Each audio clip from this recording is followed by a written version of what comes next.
मई जून का महीना आते ही हर नौकरी पेशा इंसान के दिलों की धड़कनें थोड़ी तेज हो जाती हैं। वजह हम सब जानते हैं, इनकम टैक्स रिटर्न यानी आईटीआर फाइल करने का सीजन। हर कोई अपने फॉर्म 16 को लेकर कंप्यूटर स्क्रीन के सामने डटा है, लेकिन इस बार सोशल मीडिया से लेकर गूगल सर्च तक पर एक अजीब सा डर और पैनिक देखने को मिल रहा है। लोग पागलों की तरह एक ही सवाल ढूंढ रहे हैं कि भाई मेरी सैलरी स्लिप तो हर महीने टैक्स यानी टीडीएस कटा है, लेकिन जब इनकम टैक्स पोर्टल खोल रहा हूं तो वहां जीरो क्यों दिखा रहा है। अगर आपके साथ भी ऐसा हुआ है तो घबराइए मत, आप अकेले नहीं हैं। देश के लाखों टैक्स पेयर्स इस समय फॉर्म 26 एएस और एआईएस के बीच डेटा के भारी मिसमैच से परेशान हैं। आइए बहुत ही आसान शब्दों में समझते हैं कि आपकी सैलरी से टैक्स कटने के बाद भी पोर्टल पर जीरो दिखने का ये पूरा माजरा क्या है। नमस्कार, आप देख रहे हैं न्यूज़ 11 भारत डिजिटल और आपके साथ मैं अस्मिता तिवारी। देखिए, असल में हुआ यूं, इसके पीछे 3 मुख्य वजहें हैं। पहली वजह है कंपनी की सुस्ती। कंपनियां हर महीने आपकी सैलरी से टीडीएस तो काट लेती हैं, लेकिन उसे सरकार के पास जमा करने और उसकी तिमाही रिटर्न फाइल करने के लिए उन्हें थोड़ा वक्त मिलता है। अगर आपकी कंपनी ने मार्च में खत्म हुई आखिरी तिमाही का टीडीएस रिटर्न देर से दाखिल किया है तो वो आपके फॉर्म 26 एएस में अभी अपडेट नहीं हुआ होगा और वहां जीरो दिखेगा।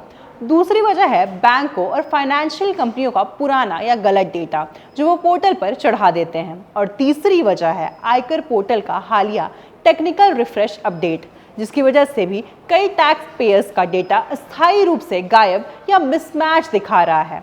अब सवाल ये उठता है कि अगर इसे ऐसे ही छोड़ दिया गया तो क्या होगा। कई लोग सोचते हैं कि फॉर्म 16 हाथ में है ही तो सीधे आईटीआर फाइल कर देते हैं, लेकिन ये गलती भूल कर भी मत कीजिएगा। अगर आपके फॉर्म 16, 26 एएस और एआईएस के आंकड़ों में अंतर है और आपने बिना सुधार किए रिटर्न फाइल कर दी तो इनकम टैक्स विभाग का ऑटोमेटेड सिस्टम उसे तुरंत पकड़ लेगा। नतीजा, आपके पास सीधे डेटा मिसमैच का नोटिस आ जाएगा और आपका रिफंड भी अटक जाएगा। इसलिए आखिरी तारीख पास आने से पहले इसे ठीक करना बेहद ज़रूरी है। अच्छी बात यह है कि इस गड़बड़ी को आप घर बैठे खुद ऑनलाइन ठीक कर सकते हैं।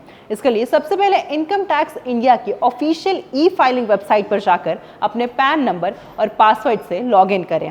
इसके बाद ऊपर दिए गए सर्विसेज टैब में जाकर एनुअल इंफॉर्मेशन स्टेटमेंट यानी एआईएस के विकल्प पर क्लिक करें। वहां आपको एआईएस का सेक्शन दिखेगा, उसे खोलें और इस एंट्री को ढूंढें जो गलत या जीरो दिख रही है। अब उस एंट्री के ठीक सामने दिए गए फीडबैक बटन पर क्लिक करें। वहां आपको कई विकल्प मिलेंगे, जैसे जानकारी पूरी तरह सही नहीं है या मैं इस ट्रांजैक्शन को नकारता हूं। अपनी समस्या के हिसाब से सही विकल्प चुनकर सबमिट कर दें। इसके बाद क्या करना है? इसके बाद बस फीडबैक सबमिट करते हैं इनकम टैक्स का सिस्टम उस एजेंसी या आपकी कंपनी को अलर्ट भेजेगा, जिसके बाद वो अपने रिकॉर्ड को सुधार कर रिवाइज्ड रिटर्न दाखिल करेंगे और आपका डेटा पोर्टल पर एकदम सही हो जाएगा। चलते चलते एक काम की सलाह जरूर लीजिए, एक बार अपनी कंपनी की अकाउंट्स टीम से भी बात कर लें कि क्या उन्होंने टीडीएस रिटर्न फाइल कर दिया है या नहीं। उनके कंफर्म करने और आपके फीडबैक दर्ज करने के कुछ दिनों के भीतर पोर्टल का डेटा एकदम क्लीन हो जाएगा और उसके बाद की तसल्ली से अपना आईटीआर फाइल करें ताकि नोटिस का कोई खतरा ही ना रहे।